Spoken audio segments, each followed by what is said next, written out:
네, 이제 우리 세 번째 시간이고요. 이제 본격적으로 파이썬 문법 공부해보는 시간 한번 가지도록 하겠습니다. 우리 아까 전에 말씀드린 것처럼 이제 통합 개발 환경인 비주얼 스튜디오 코드, 그러니까 VS 코드 활용해서 파이썬 파일 만들고 실행하는 방법 배울 거예요. 네, 일단 그래서 맨 처음에 파이썬 파일 이제 차근차근 만드는 과정부터 따라가 보자면, 일단 뭐 바탕화면이나 데스크탑에 이제 브레인랩 아니면 여러분들이 원하시는 다른 이름으로 폴더 만들어 주시고요. 그 다음에 이제 VS 코드에 편집 화면으로 그 폴더를 끌어주세요. 그러니까 둘 다 작은 창 해놓고 이제 바탕화면에 있는 그 폴더를 VS 코드 한가운데로 쭉 끌어다 옮기신다. 이렇게 생각하면 그거를 VS 코드에서 열어서 활용할 수가 있습니다. 만약에 안 되면 이런 방법도 있어요. 이것도 많이 사용하니까 말씀을 드리자면 이렇게 VS 코드 화면에서 파일에서 여기 열기 있죠? 열기 들어가셔가지고 이렇게 바탕화면 들어가셔서 뭐 필요하신 파일 있으면 쓰시면 됩니다. 이런 식으로 끌어오실 수 있어요. 자, 그 다음에 이렇게 폴더가 하나 생겼으면 이제 여기 왼쪽 탐색기에서 지금 여기에 해당 폴더 이름에다가 이렇게 여기다가 커서를 올리면 이게 새 파일 만드는 버튼입니다. 이렇게 하면 새로운 파일을 만들 수 있고 그 다음에 얘를 누르면 새로운 폴더, 나중에 이제 우리가 디렉토리라는 이름으로 부르긴 할 건데 일단 새로운 폴더를 만들 수 있습니다. 자, 그래서 우리 이제 main.py, 뭐 여러분은 마이코드라고 지으셔도 되고 뭐 practice1 뭐 원하는 대로 아무 이름이나 짓고 뒤에다가 꼭 점 파일을 붙여주셔야 합니다. 이렇게 확장자를 .py로 설정해주게 되면 이제서야 파이썬 파일이라는 것이 인식이 됩니다. 참고로 그 비주얼 스튜디오 코드 환경은 이제 사실 아무 언어로나 개발이 가능한 환경이기 때문에 사실 여러분들이 파일하고 입력을 안 해주면 이게 어떤 언어인지 몰라서 그냥 텍스트 파일로 만들어져 버립니다. 그래서 예를 들어서 메인이라고만 입력을 하면 그냥 이렇게 메모장처럼 텍스트 파일이 만들어지고 여기다가 뭐 .js를 붙이면 자바스크립트가 되고 .ts를 붙이면 타입스크립트가 되고 이런 식입니다. 네, 어쨌든 우리는 지금 파이썬을 수업을 할 거니까 이 main.py에서 작업을 해보겠습니다. 자, 내 인생 첫 파이썬 코드입니다. 한번 다 같이 따라해 볼게요. 여기 공간에다가 프린트 설정을 바꾸고 오겠습니다. 여러분들이 더 잘 보이실 것 같아서 설정을 잠시 바꾸고, 네, 여기다가 프린트 치시고 이렇게 따옴표를 하나만 입력해주면 이렇게 쌍으로 바로 입력이 되는 걸 볼 수가 있어요. 편리하죠? 이런 것들 하나하나가 다 IDE, VS 코드인 통합 개발 환경의 기능이라고 생각해 주시면 됩니다. 여기다가 이제 헬로우 월드 이렇게 칩니다. 그 다음에 VS 코드에서 여러분들이 항상 습관화해 주셔야 될 것 중에 하나가 이 파일을 저장하는 습관입니다. 저장하지 않으면 저장 이전에 옛날 버전으로 실행되기 때문에 여러분들이 원하시는 결과를 얻을 수가 없어요. 그래서 뭐 컨트롤 S, 맥에서는 커맨드 S 눌러서 이렇게 저장해주고 아니면 여기 파일 위에 저장 버튼도 있죠. 이렇게 저장하셔도 되고 그 다음에 이렇게 여기는 있는 실행 버튼을 눌러주면 이렇게 출력이라고 하는 창에 헬로 월드 하고 여러분들이 이 따옴표 사이에 넣어준 글자가 잘 출력되는 것을 보실 수 있을 겁니다. 여기까지 따라오셨죠? 네. 참고로, 네, 그래서 이렇게 저장한 다음에 실행하시면 되고, 매번 버튼 누르기 귀찮으니까 단축키는 외우고 계셔도 좋을 것 같아요. 이제 윈도우스 환경에서는 컨트롤 알트 N으로 누르시면 출력이 바로 되고요. 그 다음에 맥에서는 커맨드 옵션 N으로 누르면 마찬가지로 실행이 가능합니다. 그렇게 출력창에서 결과 확인하실 수 있고요. 네, 이 헬로 월드라는 코드를 왜 우리가 쳐봤냐? 이거는 대부분의 프로그래밍 교재에서 가장 첫 코드로 보통 많이 사용하는 코드입니다. 일단 프린트만 해주면 되기 때문에 굉장히 직관적이고 문법이. 네, 그 C 언어 만드신 분이 계세요. 그분이 본인의 직접 쓰신 자기 C 언어 교재에 첫 번째 예시를 이제 헬로 월드 요거 출력하는 이 예시로 하셨기 때문에 이제 사실상 대부분의 프로그래밍 관련된 수업에서는 이 헬로 월드라는 문장을 출력하는 거예요. 그 존중 차원에서 채택을 하고 있습니다. 자, 그러면 계속 가볼까요? 자, 우리 방금 전에 이제 이 프린트 안에다가 괄호를 넣어놨고, 그 안에 따옴표를 넣어놨고, 그 안에 헬로 월드라는 문장을 쳐줬어요. 자, 이 프린트라고 하는 이런 기능을 실행하는 것들. 자, 지금 프린트도 보면 사실 출력이라는 기능을 하나 실행한 거잖아요. 이렇게 기능을 실행하는 모든 것들을 다 함수라고 부릅니다. 펑션이죠. 그래서 우리가 방금 전에 사용했던 프린트 함수를 생각해보면 얘는 그냥 괄호 안에 들어있는 저 글자를 출력하기 위한 함수라고 생각을 해주시면 돼요. 네.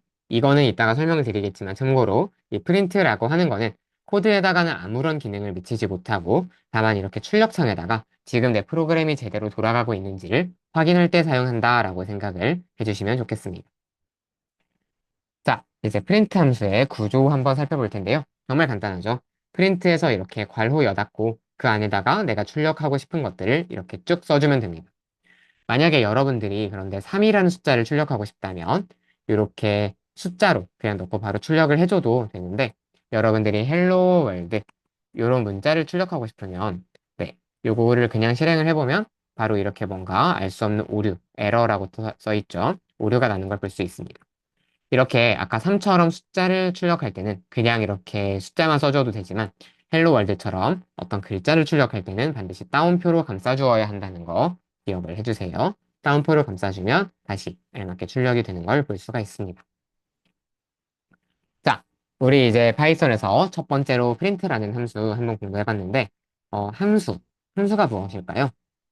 사실 아마 여러분들이 그 수학 공부하셨을 때 함수에 대해서는 이미 어느 정도는 공부를 하셨을 거라고 생각합니다. 쉽게 말해서 함수는 수학에서는 어떤 입력값이 들어왔을 때 특정한 그 규칙에 따라서 출력값을 만들어내는 그런 구조를 우리가 함수라고 부르죠. 그래서 이렇게 함수를 상자에다가 흔히 비유를 해서 이렇게 x값이 들어가면 y값이 나온다. 이런 구조로 우리가 생각을 합니다. 사실 프로그래밍에서 쓰는 함수라는 단어도 거의 똑같습니다. 그래서 어떠한 입력이 이렇게 들어갔을 때 미리 정의되어 있는 규칙에 따라서 어떤 출력을 이렇게 내놓는 구조라고 생각을 해주시면 될 것 같아요.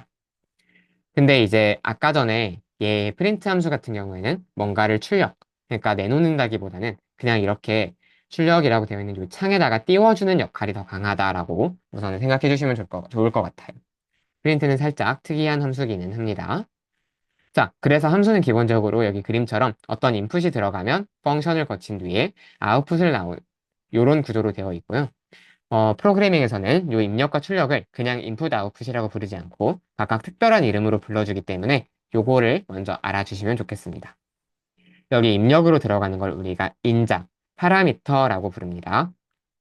네. 그 다음에 여기서 이제 튀어나오는 요 출력값, 요거를 리턴, 반환이라고, 여기 출력이라고 나와 있는데 잘못되었습니다. 리턴, 반환이라고 부릅니다. 그래서 함수로 들어가는 거는 파라미터, 나오는 걸 리턴이라고 생각을 해주시면 될 것 같아요. 자, 그러면 이런 함수가 왜 중요하냐? 이 얘기 잠시만 해보겠습니다. 이거는 제가 실제로 참여했었던 어떤 간단한 프로젝트에서 썼던 실제 함수 코드를 그대로 긁어온 건데요. 이게 뭐냐면 인터넷에 있는 뉴스를 쭉 긁어와서 네, 뉴스를 이미 싹 다 긁어왔을 때 그거를 입력해주면 얘가 알아서 제일 중요한 기사 3개를 판단해서 반환을 해주는 그런 함수입니다. 자, 그래서 내부 구조를 보면 되게 복잡해요. 뭐 10대 언론사로부터 유래한 것들만 추출하고 딕셔너리 초기화, 뭐 TF, IDF 벡터화 여기서부터는 좀 외계어 같죠? 막 그래서 뭘 저장을 하고 나머지 뭐 정렬 어쩌고 저쩌고 쭉쭉쭉 이렇게 되어 있어요. 뭐 쉽게 말하자면 아까 말씀드린 것처럼 총 뉴스의 전체 데이터베이스를 쭉 넣어 주었을 때 한 관심사당 딱 3개씩만 최상의 기사를 뽑아주는 그런 함수라고 생각하시면 됩니다.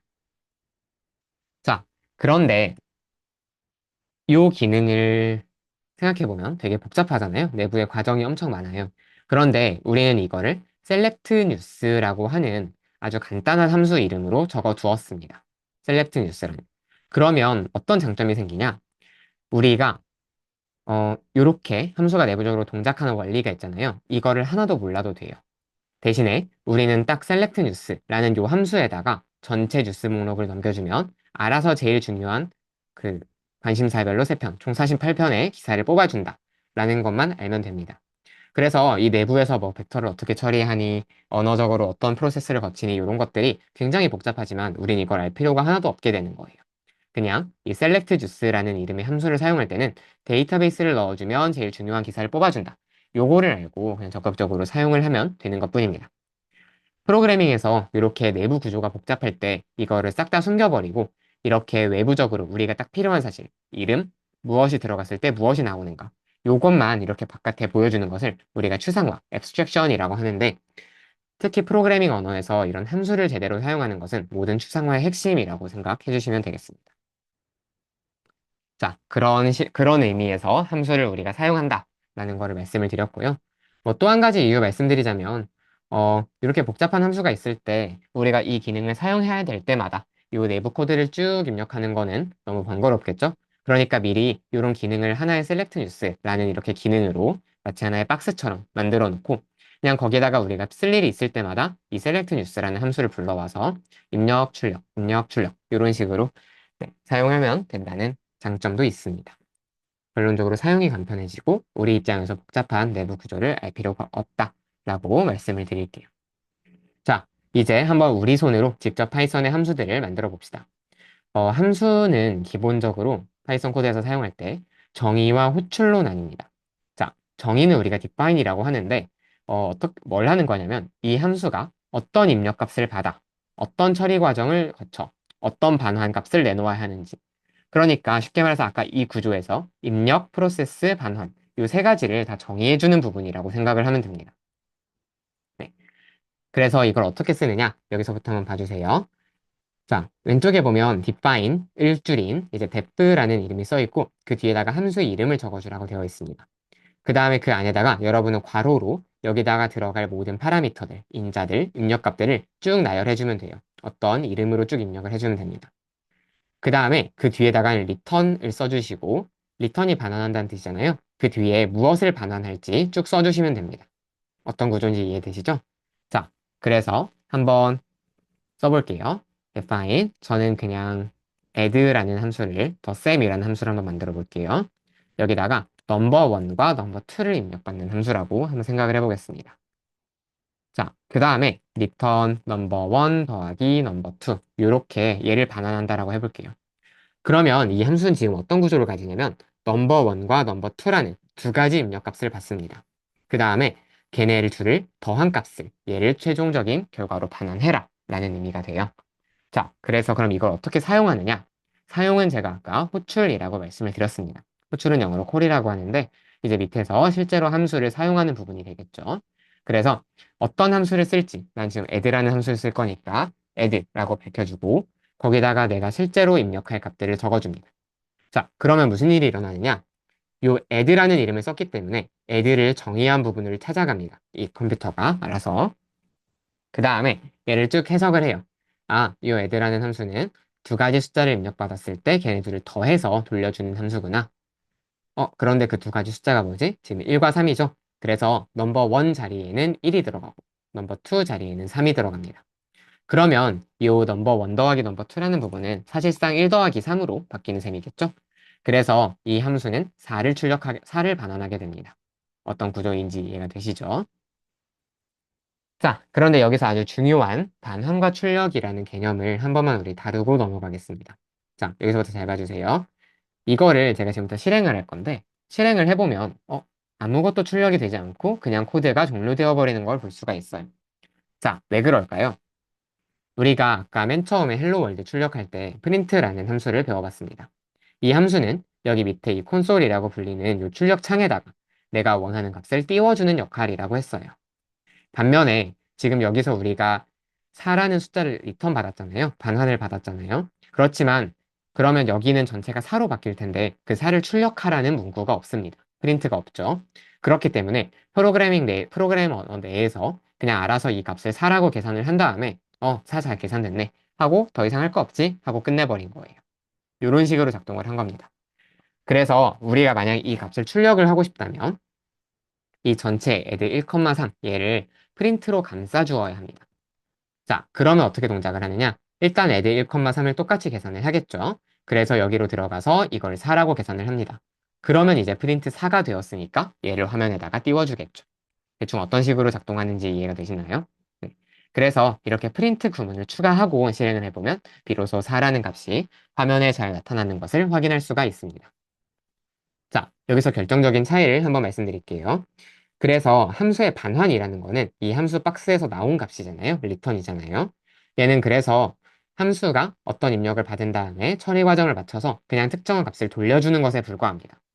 그렇기 때문에 이거는 이 코드 내부에서만 일어나는 과정이고 얘를 출력해주지 않으면 우리는 그 결과를 시각적으로 볼 수가 없어요. 걔를 보고 싶으면 어떻게 해야 되느냐? 우리는 출력을 사용해주면 됩니다. 그래서 그 전체 결과를 이렇게 프린트로 감싸서 화면에다가 띄워라 라는 추가적인 명령을 내려주는 거예요. 사실 이 프린트라는 거는 그냥 말 그대로 여기다가 출력을 하는 것 뿐이기 때문에 얘는 뭔가를 반환하고 이러는 것과는 아무 상관이 없습니다. 다만 얘는 어떤 결과값을 받아서 이 화면에다가 띄워주는 역할을 하는 것 뿐이에요. 이해가 되시나요? 자, 그래서 한번 직접 우리 이렇게 코드 쭉 써가면서 그 차이가 뭔지를 한번 느껴보겠습니다. 자, 먼저 첫 번째로 우리가 say hello라는 함수를 한번 정의해 볼 건데요. say hello. 이 함수는 사실 아무 입력도 받지 않아도 괜찮아요. 그냥 입력이 없어도 알아서 동작을 실행하는 함수라고 생각을 해주시면 될 것 같아요. 아무 입력을 받지 않고 그냥 호출만 되어도 얘는 return say hello 아니지 hello world 라는 문장을 이렇게 반환한다 라고 지금 함수를 적어봤어요. 그러고 나서 say hello라는 이 함수를 이렇게 호출해주면 참고로 함수를 호출할 때는 이 안에 들어가는 인자가 없어도 꼭 이렇게 괄호를 쳐주셔야 됩니다. 이렇게 함수를 그냥 호출만 해보면 당연하지만 아무 일도 일어나지 않는 거를 볼 수가 있습니다. 왜냐? 이 함수를 호출한 결과 이 함수는 hello world라는 이 글자를 그냥 돌려줬어요. 그래서 이 부분이 이렇게 say hello 여기 이 부분이 hello world로 바뀌었을 겁니다. 그치만 얘를 출력하라는 명령이 없었기 때문에 컴퓨터 프로그래밍 언어는 내부적으로 잘 끝났네 하고 그냥 아무런 동작 없이 맞춰버린 거예요. 그럼 아까 말씀드린 것처럼 이거를 화면에 띄우려면 어떻게 해야 된다? 전체를 프린트로 감싸줘야 된다. 그래서 얘를 실제로 이렇게 출력을 해보면 이제서야 헬로 월드가 화면에 잘 나타나는 것을 볼 수가 있습니다.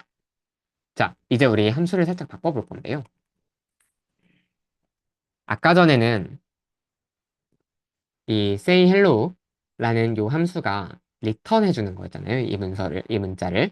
근데 대신에 출력해주는 함수로 한번 바꿔보겠습니다. 그리고 어쨌든 함수에서 반환은 설정을 해줘야 되니까 그냥 return 빵이라고 그냥 아무 숫자 0 하나만 반환하도록 한번 만들어 볼게요. 자, 그런 다음에 이 say hello를 호출하면 무슨 일이 생기냐? 자, 보이시나요? 그냥 헬로 월드가 출력됐어요. 프린트를 감싸지 않았는데. 왜 그러냐면 이 함수를 호출하는 순간 이 내부의 내용들이 쭉 실행될 거잖아요. 그래서 이제 헬로 월드라는 게 실제로 출력된다라는 동작이 일어나서 여기에 이렇게 잘 화면에 출력이 된 겁니다. 뭐가 다른지 아시겠죠? 아까랑. 자, 그러면 우리 조금 더 어렵지만 하나만 해봅시다. 이 함수를 통째로 프린트로 감싸면 어떻게 될까요? 한번 생각을 해보세요. 정답이 조금 헷갈릴 수 있는데 얘를 실제로 실행해보면 헬로 월드와 0이 출력됩니다. 자, 왜 그런지 한번 설명을 드릴게요. 일단 먼저 안에 있는 say hello 요게 실행이 되잖아요. 그러면 이 함수가 쭉 진행이 됩니다. 그래서 hello world라는 거를 출력해라 라는 명령이 실행돼요. 그래서 아까랑 똑같이 hello world가 이렇게 출력이 됩니다.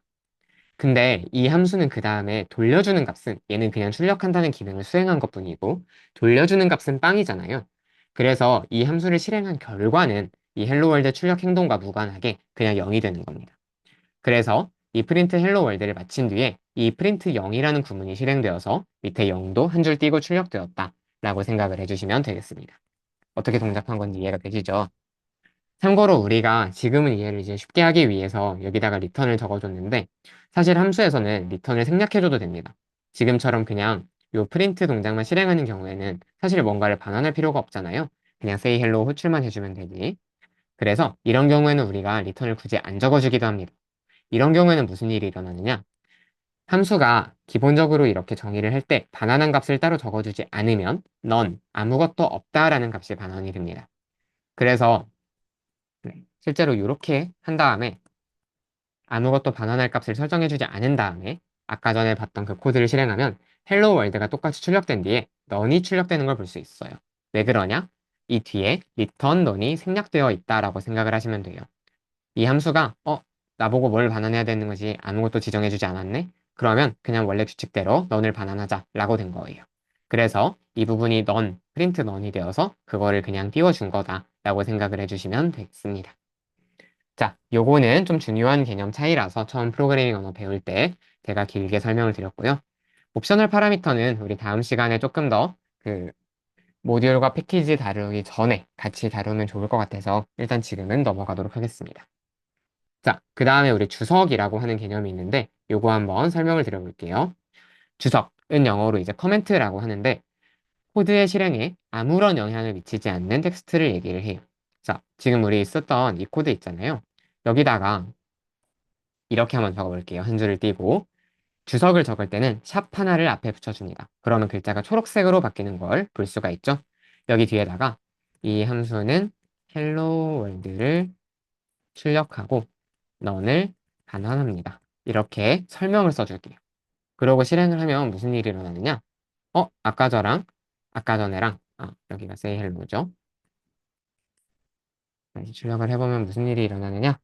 아까 전에랑 바뀐 게 하나도 없습니다. 그냥 똑같이 헬로 월드와 넌이 출력되는 걸 볼 수 있죠. 이처럼 이런 주석은 실제로 코드가 실행되는데 아무런 영향을 주지 않습니다. 그런 글을 작성할 때 앞에다가 샵을 붙여줘요. 자, 그러면 도대체 왜 실행에 아무런 영향을 미치지 않는 거를 우리가 써야 할까? 여기에 이미 답이 나와 있는데요. 이런 식으로 설명을 해주기 위해서 우리는 주석을 사용합니다. 아니, 내가 쓴 코드인데 내가 뭐 하는지 모르겠어? 라고 생각을 하시지만 사실 코드라는 건 굉장히 구조적으로도 복잡하고 또 그때그때 영감으로 작성하는 경우가 많기 때문에 의외로 내가 쓴 코드지만 한 일주일만 지나도 내가 도대체 여기다 이 함수를 왜 썼지? 이게 뭐 하는 함수더라? 헷갈릴 일이 굉장히 많습니다. 그러니까 이 코드의 의도라던가 작동 원리 같은 거를 내가 써놓고 내가 모르게 되는 거죠. 이 상황을 막기 위해서 우리는 이 주석이라고 하는 것을 사용을 합니다. 그리고 또 개발은 사실 협업을 하는 경우가 좀 많은데 내가 쓴 코드도 내가 기억하기가 힘든데 남이 쓴 코드라면 어떨까요? 더 기억하기가 힘들겠지요. 그래서 네, 다른 사람들에게 특정한 내용을 설명해주고 전달해주기 위해서도 이런 주석이라는 구조를 사용한다라고 설명을 드려보겠습니다. 그래서 물론 이제 주석을 너무 많이 쓰는 거는 오히려 가독성을 해칠 수도 있지만 적당한 문장 단위로는 여러분들이 끊어서 계속 주석 표기를 해주시는 거를 권장을 드리겠습니다. 자, 우리 이제 변수, 함수를 지금까지 공부를 해봤고 이제 변수와 자료형에 대해서 한번 설명을 드려보겠습니다.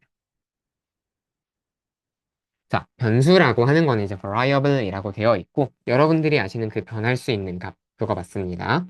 그래서 프로그래밍 언어에서 변수란 건 무엇을 의미하느냐? 특정한 값에다가 붙여주는 이름표라고 생각을 해주시면 돼요. 자, 이게 왜 생겨났는지 한번 설명을 드려볼게요. 여러분들이 이 개, 고양이, 토끼라는 거를 그냥 이런 애완동물의 종류들을 그냥 출력하는 코드를 쭉 썼다고 한번 가정을 해봅시다. 이런 것들이 있다고 쳐봐요. 그랬는데 여러분들이 만약에 이런 프린트, 이 구문을 막 이곳저곳에 엄청 많이 써놨어요. 코드 이곳 곳곳에. 그런데 갑자기 애완동물을 생각해보니까 햄스터도 추가시켜야 되는데? 라는 생각이 떠올랐어요. 그러면 여러분들이 이 구문을 적어놓은 데를 하나하나 다 일일이 찾아가면서 개, 고양이, 토끼를 개, 고양이, 토끼, 햄스터로 바꿔야겠죠? 굉장히 번거로운 일이죠. 게다가 이런 식으로 각 내용들을 그냥 늘어지게 쭉 나열만 해놓으면 내가 지금 쓴 게 뭐 어디 동물원에 있는 동물 목록인지 내가 키우는 애완동물 목록인지 알 수가 없을 겁니다. 이해가 되시죠? 그래서 얘를 이렇게 페트라고 그냥 애완동물 목록이라는 이름으로 지정을 해주는 거예요. 페트는 개, 고양이, 토끼야. 조금 더 사실 정확하게 말하자면 개, 고양이, 토끼는 지금부터 페트다에 가깝죠. 이렇게 지정을 해줍니다. 그러면 매번 이렇게 프린트, 개, 고양이, 토끼 이렇게 어렵게 설명해 줄 필요 없이 그냥 프린트, 패츠만 해버려도 알아서 패츠가 뭐지? 여기 이렇게 패츠가 개, 고양이, 토끼라고 정의가 되어 있구나. 그러면 얘네 세 개를 띄워주면 되겠네 라고 생각해서 똑똑하게도 얘랑 똑같은 결과가 나옵니다. 이해가 되시죠? 자, 더 큰 장점은 뭐냐? 제가 아까 전에 애완동물 목록에 햄스터가 추가된다면 매번 내가 작성해 놓은 그 코드를 다 고쳐줘야 된다라고 말씀을 드렸었는데 이게 번거롭다라고 했었죠? 사실 이렇게 변수를 지정하게 되면 지금 얘가 내가 출력하라라고 요구한 거는 요 구체적인 목록이 아니라 패츠라는 이름이기 때문에 요 패츠에다가 햄스터만 추가해줘 버리면 됩니다. 그러면 이렇게 다른 코드들을 전부 다 프린트 패치라고 적어두면 거기 있었던 패치들은 지금부터 전부 다 이 새로운 값을 참조하게 될 테니까 내가 원하는 대로 네 가지 동물이 다 출력되는 거죠. 이해가 되시죠? 자, 예로 들어서 했던 얘기를 조금만 정리해서 다시 설명드려 보겠습니다. 그래서 이 변수의 사용 목적은 함수하고 똑같이 추상화 요 앱스트랙션에 있다라고 생각을 해주시면 됩니다.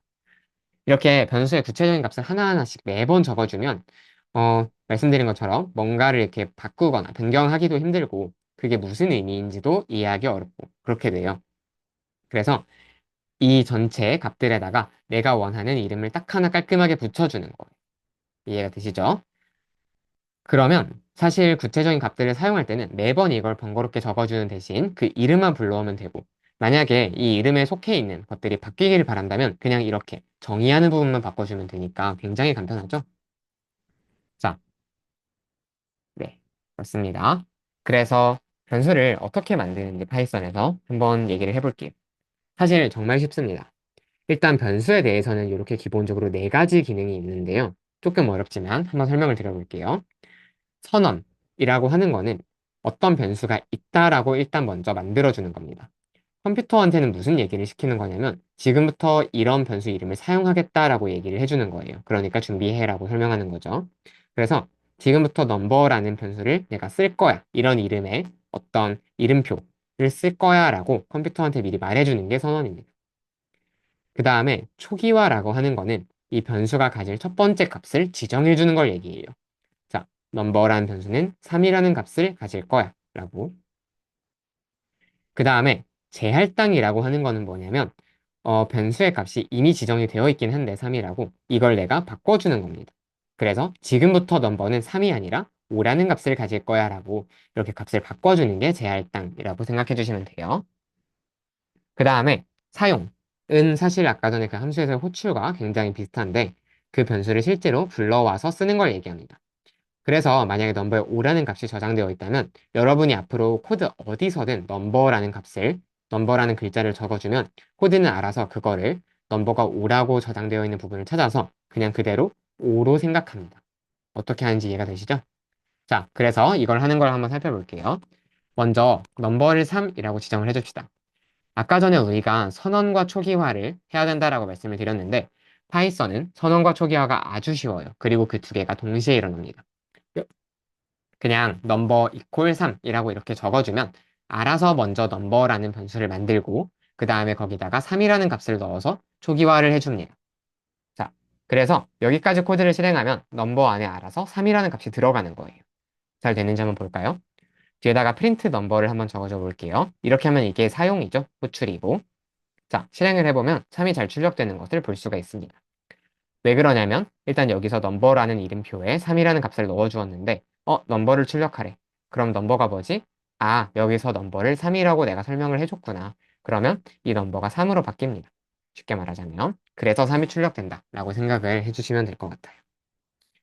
자, 제할당도 한번 해볼게요. 제할당도 마찬가지로 요 이퀄 등호 하나 가지고 하거든요. 자, 먼저 넘버를 3이라고 설정해 준 다음에 프린트 넘버를 해봅시다. 여기까지 했죠. 그 다음에 넘버를 여기서 5라는 값으로 다시 설정해 줄게요. 제할당이죠. 그 다음에 프린트 넘버를 해보겠습니다. 자, 그러고 코드를 실행해보면 3과 5가 순서대로 출력되는 걸 볼 수가 있어요. 무슨 일이 일어났느냐? 여기서 선언과 초기화가 이루어져서 먼저 3을 출력하고 그 다음에 넘버가 5로 재할당된 거예요. 그러면 이제부터 넘버는 3이 아니라 5니까 그 다음에 오는 프린트는 3이 아닌 5를 출력하게 되는 겁니다. 이런 식으로 선언, 재할당, 초기화, 사용이 모두 일어난다 생각을 해주시면 돼요. 그래서 어떠한 값을 집어넣는다라는 의미에서 할당해준다라는 의미에서 파이썬에서는 요 콜론 아니죠. 요거 뭐죠? 등호 얘를 우리가 할당 연산자라고 불러줍니다. 이 할당을 하는 그런 작업을 해주는 연산자라는 의미.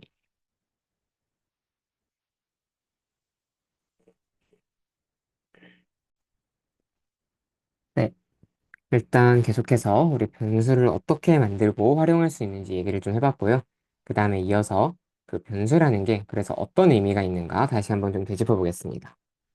사실 우리가 앞에서 이제 함수를 살펴보면서 함수라는 것이 굉장히 복잡한 내용을 이렇게 짧은 이름 하나, 입력 하나, 반환 하나로 축약할 수 있는 그런 추상화의 효과가 있다라고 말씀을 드렸었는데 사실 변수도 함수 못지않게 굉장히 강력한 추상화의 역할을 가지고 있다라고 좀 설명을 드려보겠습니다. 사실 여러분들이 프로그래밍을 하다 보면 굉장히 많은 값들을 좀 처리하게 된다고 생각을 합니다. 그리고 또 아까 말씀드린 것처럼 한 값을 요렇게 그냥 써놓고 끝내는 게 아니라 코드 이곳저곳에다가 막 붙여넣기 하면서 쓸 일들이 많습니다. 그렇기 때문에 사실 그때마다 그 값들을 다 직접 그 값 그 자체로 불러오게 되면 사실 굉장히 번거로운 점이 많아질 수밖에 없습니다.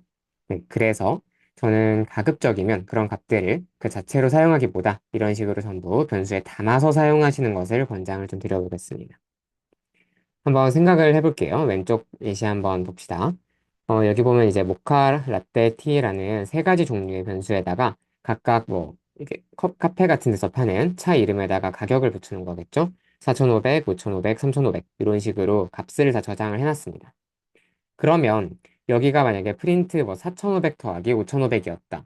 그러면 사실 이게 뭐 모카랑 라떼를 더한 건지 아니면 뭐랑 뭐를 더한 건지 이런 것도 알 수가 없을 뿐더러 나중에 만약에 모카의 값이 바뀌면 그 모카의 값이 쓰인 모든 줄로 가서 값을 다 고쳐야 됩니다.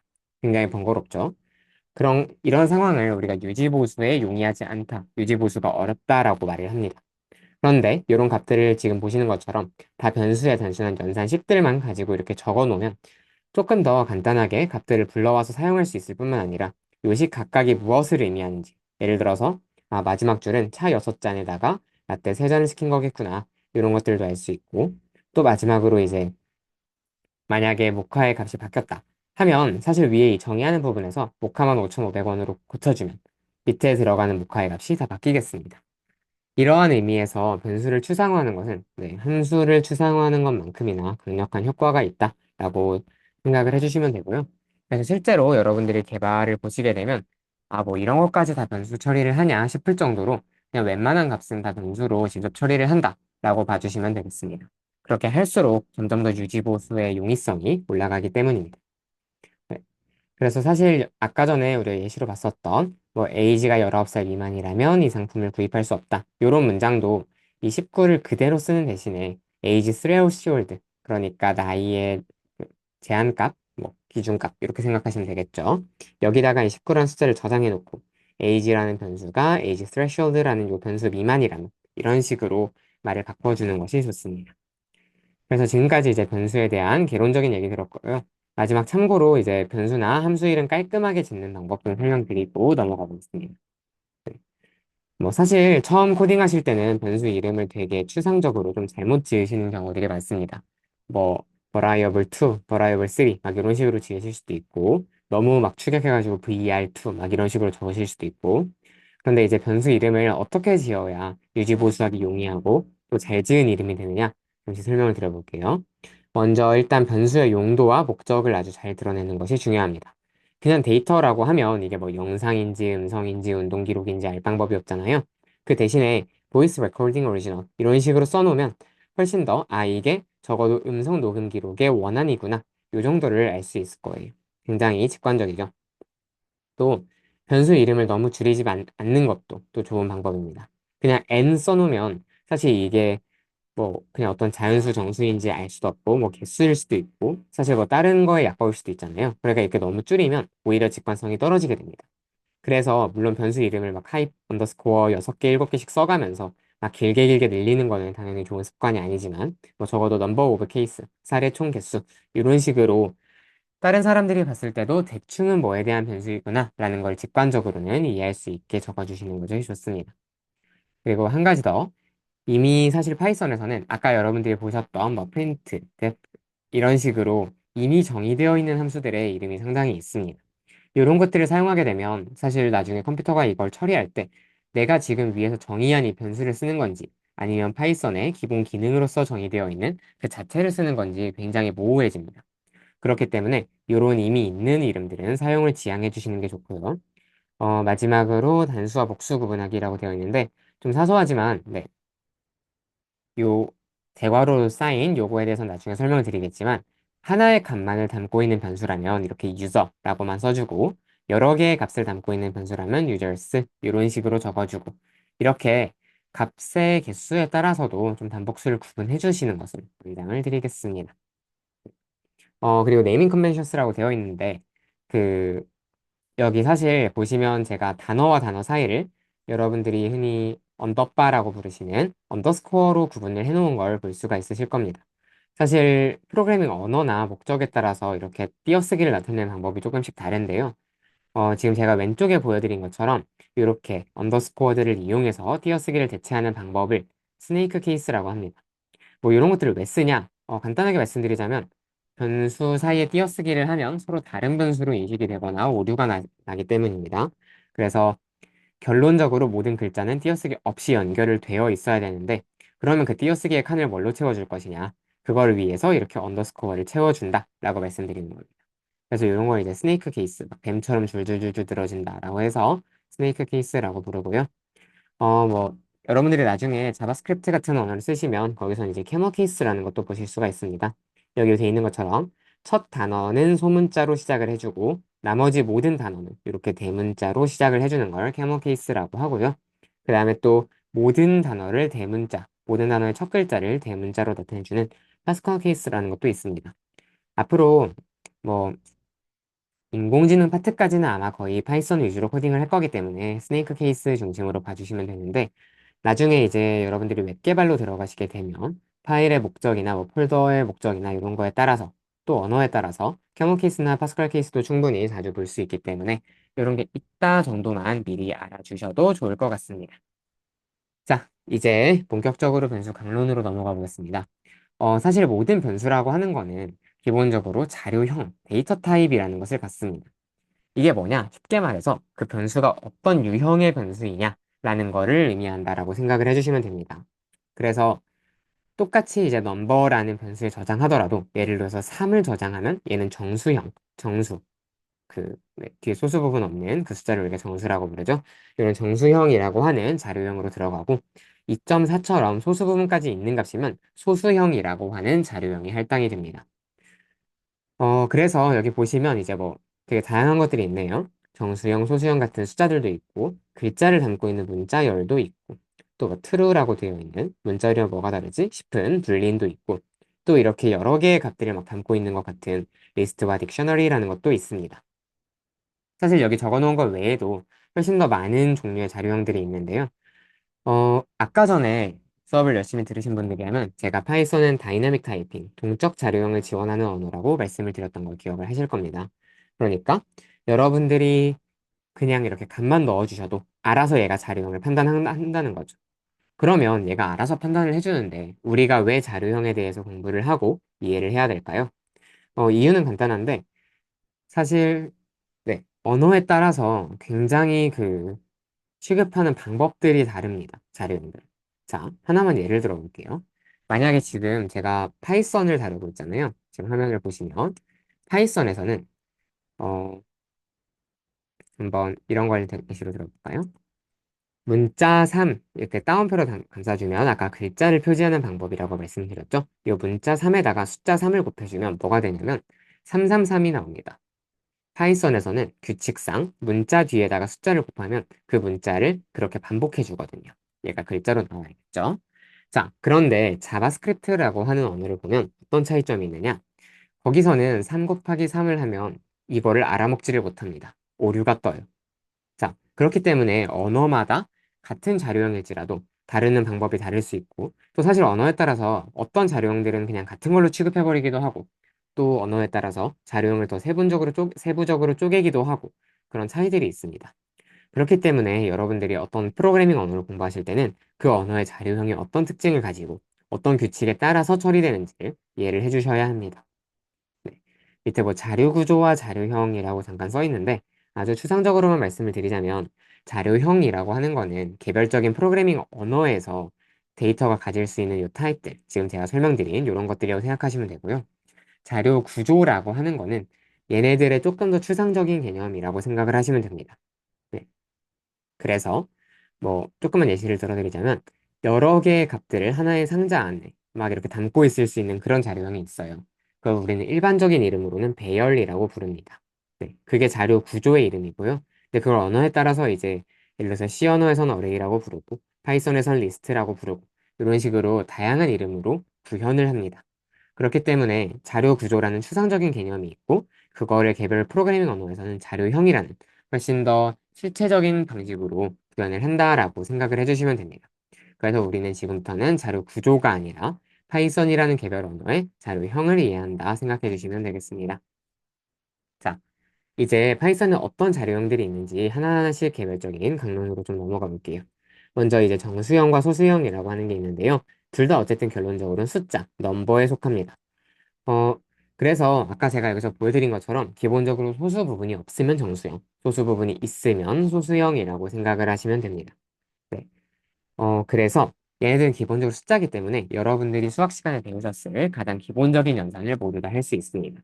그래서 여기서 보면 뭐 덧셈, 뺄셈, 곱셈, 나눗셈 이런 것들을 다 할 수 있다는 얘기죠.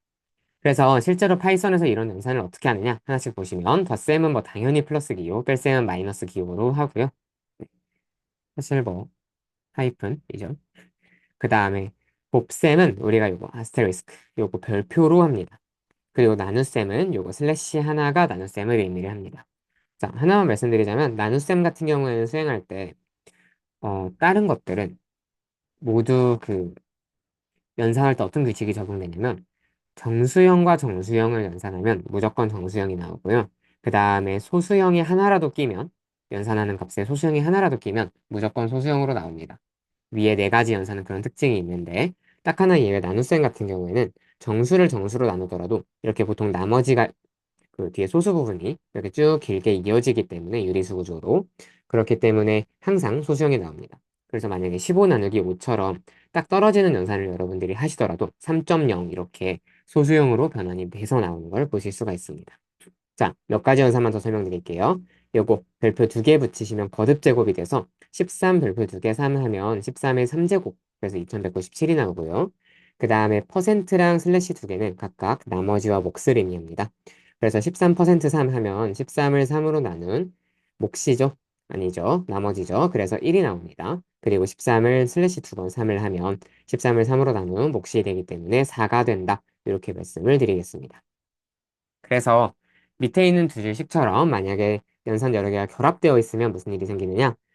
기본적으로 여러분들이 아시는 그 사칙 연산 순서, 뭐 거듭제곱 우선, 그 다음에 곱셈과 나눗셈, 그 다음에 덧셈과 뺄셈, 앞에서부터 이런 것들이 다 적용이 되고요.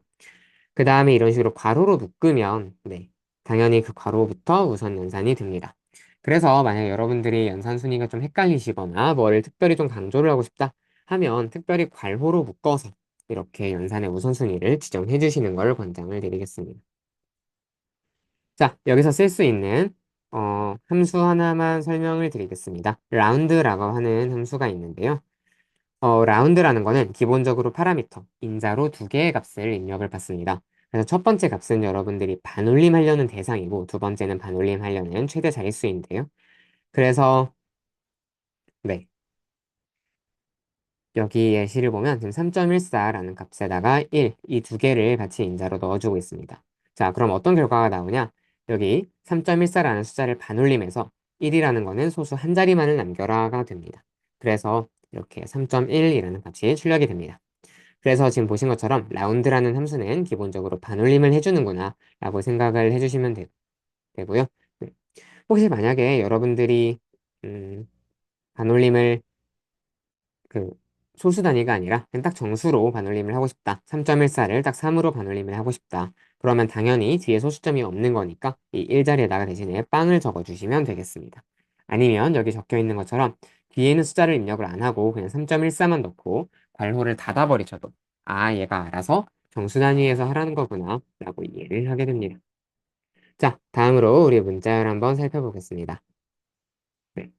문자열은 이제 글자를 포함하는 자료형을 말하는데 쉽게 말해서 숫자 같은 거 말고 우리가 텍스트라고 부르는 대부분의 자료형이 다 여기 속한다라고 생각을 해주시면 됩니다. 그래서 아까 우리가 헬로 월드처럼 뭔가 글자를 출력할 때도 이미 많이 써봤는데요. 여기 제가 보여드린 것처럼 이렇게 따옴표로 전체 글자를 감싸면 문자열을 만드실 수가 있습니다. 작은 따옴표, 큰 따옴표 둘 다 쓰실 수가 있고요. 다만 당연하게도 작은 따옴표랑 큰 따옴표를 이렇게 엇갈려서 쓰시면 오류가 뜹니다. 요거 밑에 있는 거는 뭐 별건 아닌데 한 번만 말씀을 드릴게요. 그 간혹 가다가 그럴 때가 있어요. 그 사실 따옴표도 글자잖아요. 그러니까 여러분들이 막 뭐 대사를 인용하거나 이런 거를 여기 글자 안에다 집어넣어야 된다면 뭔가 강조 표시하거나 문자열 안에 그 따옴표가 들어가야 할 때도 있을 수가 있어요. 자, 그런데 무슨 일이 생기냐? 이거 한번 볼게요. 프린트 헬로 월드를 따옴표로 감싼 거를 한번 출력을 한다고 쳐봅시다. 자, 지금 우리가 출력하고 싶은 거는 이 부분이죠. 제가 파란색으로 드래그한 요 헬로 월드를 작은 따옴표로 한번 감싼 부분을 다시 한번 작은 따옴표로 감싸서 출력을 하고 싶어요. 근데 이거를 저장하고 실행을 해보면 바로 어떤 에러가 뜨는 거를 볼 수가 있어요. 자, 왜 그런지 한번 설명을 드릴게요.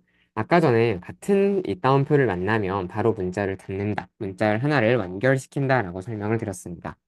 자, 그 관점에서 한번 생각을 해보면 지금 여기서 작은 따옴표가 나왔으니까 문자열이 시작이 됐죠? 그런데 여기서 작은 따옴표가 한 번 더 나왔으니까 문자열이 끝나버립니다.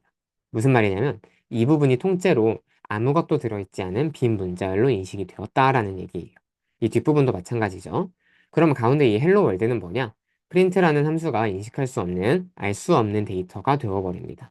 네. 그렇기 때문에 얘는 결론적으로 빈 문자열 두 개로 감싸진 알 수 없는, 처리할 수 없는 무언가가 돼버려서 오류가 났다라고 생각을 해주시면 됩니다. 아니, 그러면 내가 따옴표를 출력하고 싶을 때도 있을 텐데 영원히 방법이 없는 거냐? 아닙니다. 자, 일단 첫 번째로 아까 따옴표의 종류가 서로 다르면 인식이 안 된다고 했죠? 이걸 역이용하는 방법이 있습니다. 가운데 여러분들이 작은 따옴표를 감싸주고 싶다면 바깥에를 큰 따옴표로 감싸주시면 됩니다. 그러면 큰 따옴표로 문자열을 시작을 한 다음에 이 큰 따옴표가 다시 나올 때까지를 한 덩어리의 문자열로 인식을 합니다. 그렇기 때문에 이 안에 있는 작은 따옴표가 통째로 출력이 되는 것이죠. 실제로 출력을 해보면 작은 따옴표가 잘 포함해서 출력이 되는 걸 볼 수가 있습니다. 자, 또 다른 방법도 하나 알아볼게요. 우리 그 슬래시 말고 요 방향 슬래시 말고 백슬래시라는 게 있는데요. 이게 어디냐면 보통은 여러분들 엔터키 위에 백스페이스 아래에 있습니다. 요 문자가 코딩에선 좀 특별한 의미를 갖는데 그 바로 뒤에 오는 글자가 문법적인 의미를 갖지 못하도록 만듭니다. 자, 지금 따옴표라는 거는 여러분께 말씀을 드렸지만 이 문자열을 지정해주는 문법적인 기능을 가지고 있어요. 이 앞에다가 요거를 넣어주면 또 이 앞에다가 요거를 백슬래시를 넣어주면 이 따옴표는 더 이상 문자열을 표지하는 역할을 못하게 됩니다. 그 대신에 그냥 하나의 글자로서 인식이 돼요. 그래서 요거를 출력해보면 아까랑 마찬가지로 작은 따옴표가 정상 출력되는 것을 볼 수가 있습니다. 네. 그래서 제가 말씀드린 것처럼 만약에 문자열 안에 따옴표가 들어간다. 그러면 서로 다른 종류를 써서 이렇게 교대로 회피를 해주시거나 아니면 그냥 속편하게 백슬래시를 써서 아, 너는 문자열을 지정하는 게 아니라 그냥 일개 글자일 뿐이다. 라고 이렇게 선언을 해주시는 것이 좋습니다. 자, 마지막으로 이제 문자열의 연산이라는 부분이 있는데 요거 한 번만 살펴볼게요. 프린트를 할 때, 헬로우라는 문자열과 월드라는 문자열을 서로 더해서 출력을 해봅시다.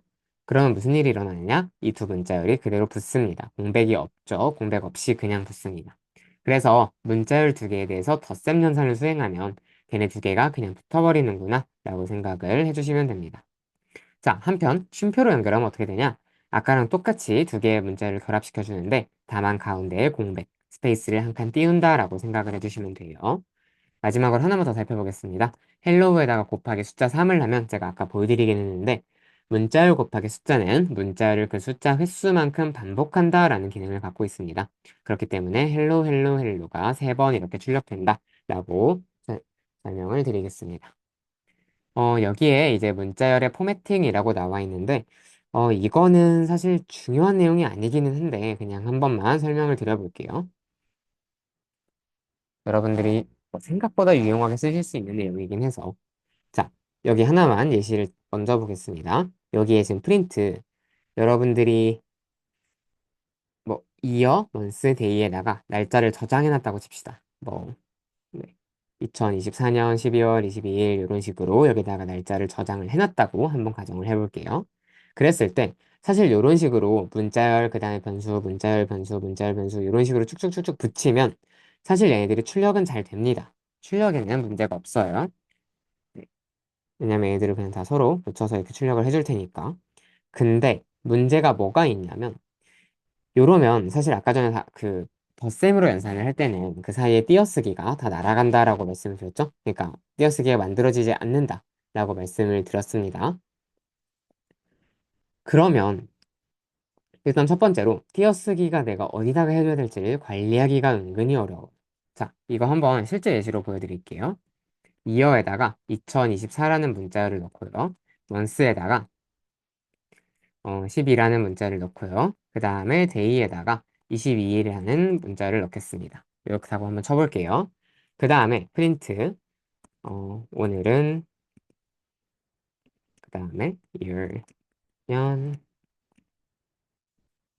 month, 일, 아니죠. 월, day, 일입니다. 라고 하고 출력을 해보면 사실 이게 오류가 뜨진 않습니다. 그런데 지금 보면 여기가 일단 다 공백 없이 붙어 있죠. 그러니까 지금 이게 덧셈 연산 때문에 공백이 없어진 건데 일단 요거부터 솔직히 보기 싫으니까 쭉 떼줄게요. 그러면 이렇게 해주면 되기는 하는데 어디가 공백인지 사실 가독성도 좋지가 않고 이렇게 쭉 길게 늘려서 써주는 게 많이 잘 읽히지도 않아요. 또 한 가지 문제가 뭐냐면 지금 제가 여기 year, month, day를 셋 다 문자열 이렇게 따옴표로 감싸서 표기를 해줬습니다. 왜 그러냐면 여기 프린트 안에서 문자열끼리 붙일 때는 얘네들 이렇게 변수로 입력하는 값들도 다 문자열의 자료용을 띄고 있어야 되기 때문입니다. 자, 실제로 여기서 얘네들을 다 문자열이 아니라 그냥 정수 데이터로 처리를 한다고 치면 얘네들이 서로 붙지 않기 때문에 오류가 나는데요. 밑에 있는 오류를 뭐 우리가 아직 오류문 있는 거를 제대로 배우진 않았지만 간단하게 읽어보자면 문자열은 인티저, 정수가 아니라 문자열에만 붙일 수 있습니다. 라고 지금 오류가 나오네요. 자, 이런 상황을 어떻게 하면 좀 타개를 할 수 있을까요? 간단한 방법이 있는데 바로 문자열 앞에다가 F라는 글자를 하나만 붙여주면 됩니다. 이 F는 포매팅의 약자인데 지금부터 내가 지정하는 방식대로 뒤에 문자열을 출력을 해라 라고 생각을 해주시면 됩니다. 그 다음에 오늘은 2월, 년, month, 월, day 1입니다. 라고 내가 그냥 적고 싶은 문자를 그대로 써줘요. 이 이어 자리에 2024, month 자리에 12, day 자리에 22가 들어갈 거니까요. 그 다음에 우리가 글자가 아니라 변수로 취급하고 싶은 부분만 이렇게 중괄호로 감싸줍니다. 자, 이러면 일단 첫 번째로 아까 글보다 훨씬 짧아졌죠. 그리고 이렇게 출력을 해보면 얘네가 문자열이 아니라 숫자형인데도 이 각각의 값에 잘 들어가서 올바른 형태로 출력이 되는 것을 볼 수가 있습니다.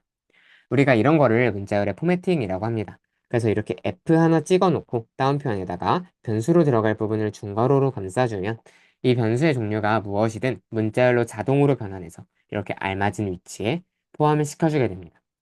사실 이게 여러분들이 앞으로 배우실 뭐 인공지능 이런 것들이랑 직접 관련이 있는 건 아니지만 뭐 결과 같은 거를 좀 여러분들이 가독성 좋게 출력할 때는 굉장히 유용하게 활용할 수 있는 방법이기 때문에 기억을 해주셨으면 좋겠습니다.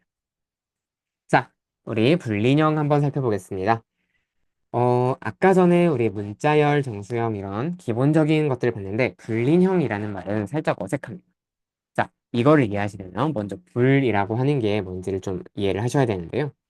불이라고 하는 거는 기본적으로 진리값을 의미를 합니다. 여러분들이 고등학교 1학년 때 수학할 시간에 명제라는 걸 공부를 하셨을 거라고 생각을 합니다. 명제라는 건 이제 뭐 대한민국의 수도는 서울이다. 아니면 뭐 뭐가 있을까요? 갑자기 안 떠오르네요. 3은 2보다 크다. 막 이런 거 참거짓을 판단할 수 있는 문장 우리가 명제라고 불렀었죠. 그래서 걔가 참이면 true, 거짓이면 false 이렇게 딱 두 가지 값을만 가질 수 있도록 만들어 놓은 것을 우리가 불대수, 불값이라고 부릅니다. 그래서 만약에 2가 1보다 크다라고 하면 true가 되고요. 3이 2보다 작다라고 하면 요거는 false가 되겠죠. 여기서 나오는 이 true랑 false라는 두 가지 값이 불대수라고 의미를 하면 됩니다. 생각을 하시면 됩니다. 그래서 파이썬에서는 요 불대수라는 걸 직접 자료형으로 구현을 해놨어요. 자, 이걸 왜 굳이 만들어 놨느냐?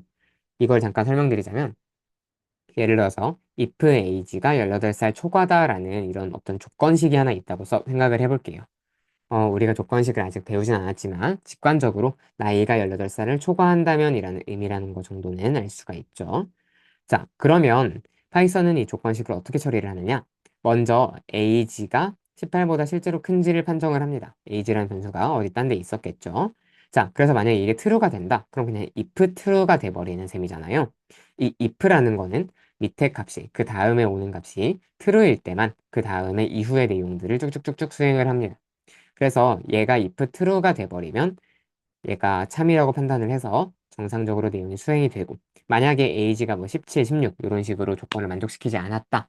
그럼 얘가 false가 될 테니까 if false가 돼서 그 밑에 내용은 무시가 됩니다. 이런 식으로 특정한 값의 진리값만을 딱 받아가지고 특정한 조건에서 수행을 하고 싶을 때 이럴 때 우리는 불린형을 씁니다. 그래서 실제로 여러분들이 꽤 재밌는 걸 보실 수가 있는데요. 이 프린트 문구 안에다가 2, 1 이런 식으로 어떤 비교식 같은 걸 써주면 놀랍게도 true라고 출력이 되고 2가 3보다 크다라고 거짓인 걸 작성해주면 false가 출력되는 걸 볼 수가 있습니다. 그래서 기본적으로 파이썬은 이런 비교식 자체를 하나의 불린 값으로 계산을 하는구나 라는 거를 좀 생각을 해주시면 좋을 것 같아요. 네. 그래서 일단 한 가지만 말씀드리자면 여기 지금 false라고 나왔잖아요. 근데 이 false는 문자열 false랑은 다릅니다. 뭐가 다르냐? 이거 잠깐 설명을 드릴게요. 프린트 false라고 하면 여러분들은 이걸 지금 따옴표로 감싼 거잖아요. 그럼 얘는 문자열의 false가 됩니다. 그래서 얘는 아까 전에 말씀드린 if문의 false 이런 걸로 판정할 수가 없어요. 자, 그러면 실제 false는 어떻게 입력해 주냐? 그냥 따옴표 없이 false라고 해주면 알아서 이거 자체가 하나의 불린으로서의 false 값이 됩니다. 네, 이게 거짓이라는 의미가 되겠죠. 그래서 false가 똑같이 출력되지만 실제 의미는 다르다. 문자열이 문자열로 처리한 true false와 문자열 없이 처리한 true false는 문자열과 불린형으로서 굉장히 다르다라는 거를 강조를 해드릴게요. 그리고 불린형끼리는 사실 연산도 할 수가 있습니다. 그래서 요거 설명드려보자면 true와 true를 and 연산이라는 게 있고 or 연산이 있고 not 연산이 있습니다. 뭐 나중에 여러분들이 논리 설계 이런 거 배우시면 훨씬 더 많은 종류의 논리 연산을 배우시겠지만 일단 기본적으로는 딱 세 가지가 존재한다라고 생각을 해주시면 되는데요. and는 둘 다 참일 때만, or은 둘 중에 하나만 참일 때만, 둘 중에 하나 이상이 참일 때만 true를 내뱉습니다. 그래서 실제로 여기다가 프린트로 true and true를 해볼게요. 그러면 둘 다 참이니까 true가 나오는 걸 볼 수가 있죠. 그런데 둘 중에 하나라도 내가 false라고 바꾸게 되면 얘의 실행 결과는 바로 false가 되는 걸 알 수가 있습니다. false와 false는 뭐 당연히 false겠죠. 자, 그럼 가운데 있는 5월 구문은 어떤 식으로 작동하냐? true와 true면 5월은 하나 이상만 true면 3이라고 반환을 흔댔으니까 당연히 그 결과는 true가 되겠죠. 그런데 여기서 false가 하나가 생긴다. 여기가 and랑 가장 다른 부분인데 얘는 하나 이상만 참이면 되기 때문에 이렇게 하나가 false여도 하나만 true라면 true가 나오는 거를 볼 수가 있습니다. 물론 얘도 이제 네, 둘 다 false면 얘도 어쩔 수 없이 false를 출력을 해야겠죠. 자, 그리고 마지막으로 not이라는 거는 이제 그 값을 뒤집어주는 연산이다라고 생각을 해주시는데요. 예를 들어서 그냥 간단하게 not true다. 요거를 하나 입력해보면 true를 뒤집어서 false를 내뱉는 걸 볼 수가 있고 not false다. 요거를 한번 출력을 해보면 false를 뒤집어서 true를 내뱉는 것을 볼 수가 있겠습니다. 자, 그래서 우리 불린형들을 어떻게 다룰 수가 있느냐? 기본적으로 파이썬에서는 아까 말씀드린 것처럼 막 3이 1보다 크다. 요거를 출력하면 희한하게도 불린형으로 그 값이 나온다라고 말씀을 드렸었죠. 이런 것들을 우리가 비교 연산이라고 하는데 두 값의 크기라던가 아니면 같고 다름을 기본적으로 견주어 본다라고 생각을 하시면 되겠습니다. 그래서 이런 것들이 있고요. 기본적으로 파이썬에서는 6종류의 비교 연산이 있습니다. 그래서 여기 보시면 크다, 작다, 제일 기본인 애들이 있고 그 다음에 크거나 같다, 작거나 같다가 있고 그 다음에 서로 같다와 서로 다르다가 있습니다. 여기는 조금 중요한데 요거 하나 말씀을 드릴게요. 아까 전에 넘버는 3 이런 식에서 요 등호 하나는 이 3이라는 값을 왼쪽에 있는 넘버라는 변수에다가 집어넣겠다라는 의미라고 말씀을 드렸죠. 여기다가 등호를 하나 더 붙여서 등호 두 개로 만들면 이때는 넘버라는 값과 3이라는 값이 서로 같다라는 의미가 됩니다. 그래서 기본적으로 파이썬에서 등호 하나는 서로 아니지 어떤 값을 할당한다. 등호 두 개는 어떤 값을 서로 비교해서 같다고 판정한다 라는 의미라는 걸 알아주시면 감사하겠습니다. 다르다는 느낌표 등호 이런 구조로 사용을 합니다. 참고로 이런 기본적인 구조마저도 언어마다 조금씩 다릅니다. 예를 들어서 자바스크립트 같은 언어를 보게 되면 거기서는 서로 같다를 등호 두 개로 나타내기도 하고 등호 세 개로 나타내기도 해요. 네. 다르다도 이렇게 쓸 때도 있고 이렇게 쓸 때도 있습니다. 뭐 네. 동등과 일치의 차이 그런 건 나중에 웹 개발할 때 공부를 해보겠습니다. 자, 그리고 논리 연산도 꽤 재밌는 게 아까 전에 여기서 우리가 기본적인 3대 논리 연산을 배웠잖아요. and, or, not. 얘네도 사칙 연산처럼 결합시키는 것이 가능합니다. 그래서 막 not true, or false, and true 막 이런 식으로 굉장히 복잡하게 결합을 시킬 수 있는데요. 항상 우선순위는 not, and, or 순서라고 생각을 하시면 됩니다. 네. 그래서 not true or false and true라면 어떤 값이 되느냐? 일단 not true를 연산을 하면 이게 false가 되겠죠. true를 뒤집은 거니까. 그럼 false or false and true가 됩니다. 그럼 그 다음 연산 대상은 and이기 때문에 false and true를 연산을 해요. 그러면 얘는 네, 당연히 and는 둘 다 true일 때만 참여되니까 이 전체가 false가 되는 걸 볼 수가 있어요. 그럼 결론적으로 false, or false니까 or은 웬만하면 true를 내뱉지만 둘 다 false일 때는 어쩔 수 없다. 그래서 결과는 false가 된다. 이렇게 생각을 해주시면 됩니다. 그리고 아까 전에 파이썬에서는 이런 비교 연산 자체를 통째로 하나의 불리인형으로 계산을 하려고 한다라고 말씀을 드렸잖아요. 그래서 이런 식으로 비교 연산들을 이렇게 논리 연산으로 엮은 이런 구조도 다 결론적으로 똑같이 환원이 된다라고 생각해 주시면 되겠습니다. 마지막으로는 정말 TMI이긴 한데요. TMI라기에는 좀 중요합니다. 어, 사실 트루랑 폴스만 논리 연산에서 불린 값으로 취급되는 것은 아니고요. 아까 전에 이런 비교식이나 트루 폴스 같은 불린 값 그 자체 말고 문자열이나 숫자도 경우에 따라서 불린형으로 취급이 될 수 있습니다. 네. 그냥 딱 잘라서 말씀드리자면 숫자형에서는 0을 제외한 모든 숫자는 true, 0은 false로 됩니다. 네. 무슨 의미인지 아시겠죠? 그래서 예를 들어서 여기 1 and 0이라고 되어 있는데 여기서 1은 true가로 바뀌고 0은 false로 바뀌어서 얘는 true and false가 된다라고 생각을 해주시면 돼요. 그 다음에 문자열에서도 좀 비슷한데 문자열에 아무것도 안 들어있으면 자 이거 공백 하나 들어있는 거 요것도 뭐가 들어있는 거예요. 말고 이 두 따옴표 사이에 진짜 아무것도 안 들어있는 것 요런 경우는 false가 되고요. 그게 아니라 이 사이에 뭐라도 들어있으면 무조건 true가 됩니다. 그래서 지금 여기 왼쪽에 써 있는 이런 식들도 1 and 0 or not 빈 문자열 이런 식으로 되어 있는데 true and false or not false라고 연산된다라고 생각해 주시면 되겠습니다. 이해가 되시죠? 이런 걸 왜 알아야 되느냐? 사실 여러분들이 모든 걸 불리형으로 처리할 수 있으면 꽤 간편하겠지만 음, 네. 생각보다 그게 좀 귀찮을 때가 있어요. 그냥 숫자 값으로 만들어 놓은 다음에 그 숫자 값이 1이면 어떻게 하고 0이면 어떻게 하고 그냥 1과 0이 각각 트루 폴스에 대응되는 경우가 생각보다 많습니다. 그리고 문자열도 뭐가 하나 들어있으면 트루고 뭐가 아무것도 없으면 폴스고 이렇게 대응시킬 일들이 생각보다 많아요. 그래서 이런 규칙들이 미리 지정되어 있다 정도로 기억을 해주시면 좋겠습니다. 자, 우리 뒤에 조금 더 복잡한 자료형들 들어가기 전에 마지막으로 오늘 자료형의 탐색과 변환이라는 거 한 번만 살펴보고 마무리를 하겠습니다.